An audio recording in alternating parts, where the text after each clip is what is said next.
Okay, on this one, we're finding f of x plus h. It's really pretty easy. You just have to put in x plus h into the spot where the x is.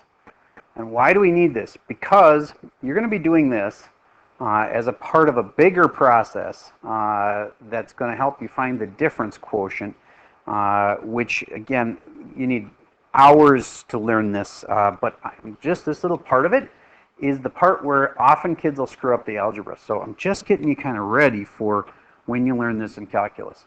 So if you have x plus h and it needs to go in here and it needs to go in there, it's as simple as writing this out as 3x squared, except I'm replacing the x with an empty parentheses. Those parentheses are important because if you don't have the parentheses, you will mess up the next part.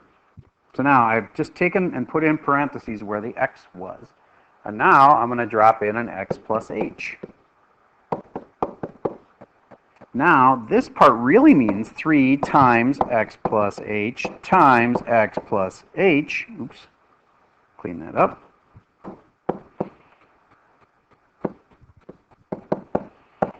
And then minus 5, and I'm actually going to multiply this out now. Minus 5x and minus 5h plus 2.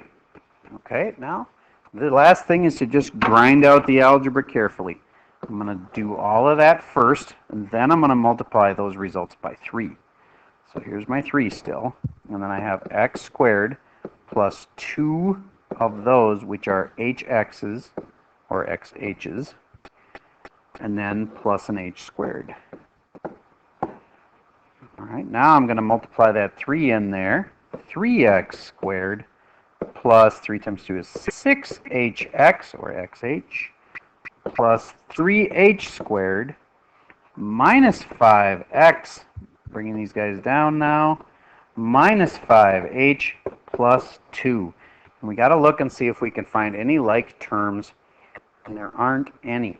Now, the nice part is later in this process, when you're doing the rest of the difference quotient, you will end up having a lot of things cancel. But for right now, this is it. That is what you get when you stick in x plus h into that function. So that's the skill we're trying to practice to get you ready for calc. Take care.